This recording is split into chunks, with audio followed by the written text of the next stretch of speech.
Begins on Fox 4. A North Texas woman is serving a 40-year prison sentence in Oklahoma for killing someone while driving drunk. The Hillsboro High School graduate was a student at the University of Oklahoma when it happened. But Emily Dowdy says someone else shares the blame for what happened.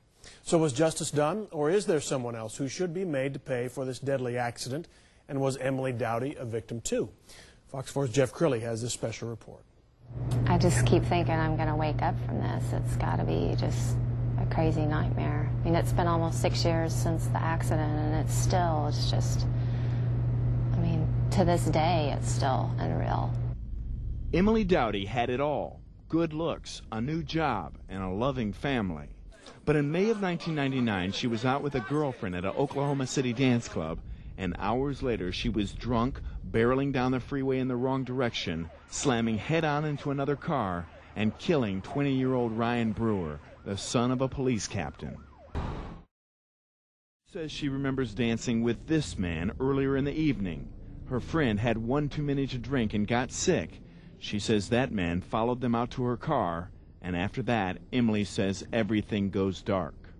That's the last thing I remember. Shut the car door, and it's almost like a curtain comes down. I mean, I don't remember anything after that.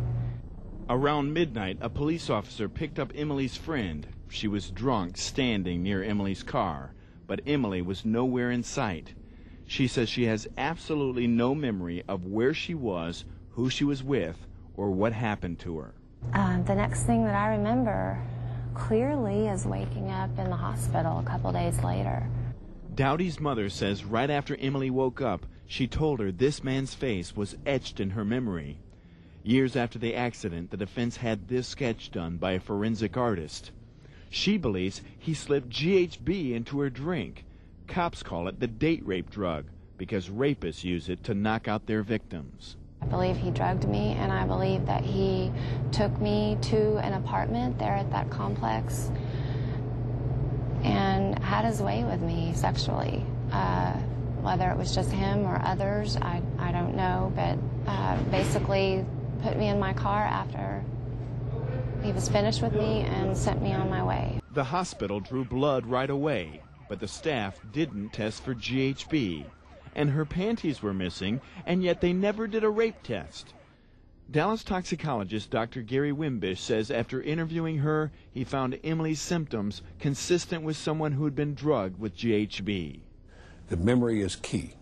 That is, with a drug effect like GHB or other date rape drugs, there is a pristine loss, a time in which no memory occurs past that point. With alcohol, it comes and goes.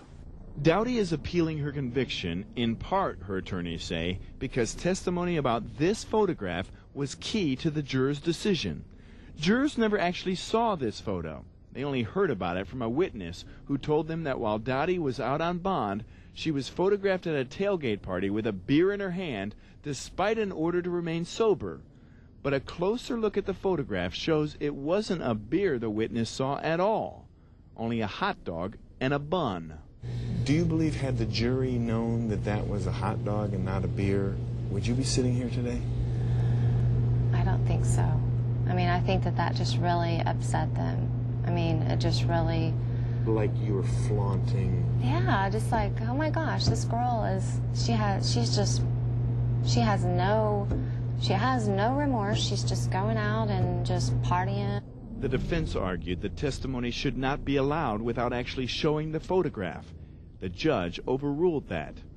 Dowdy's new attorney is appealing Dowdy's conviction, claiming misconduct by the judge, the prosecutor, and incompetence by her defense attorney. Dowdy is hoping for another trial. She wants justice for the man she says shares the blame for what happened, and she's praying the victim's family will find it in their hearts to forgive. I can't tell you how many times I've asked God why he didn't take me instead. You know, why did I live through this? If I could trade places with him, I would. Because this is no kind of life to live. Jeff Crilly, Fox 4 News. As you heard, Dowdy was given a 40-year sentence, which is much longer, she says, than if she would have just pleaded guilty initially. We called prosecutors in Oklahoma City, and they would not comment on the case because it's under appeal.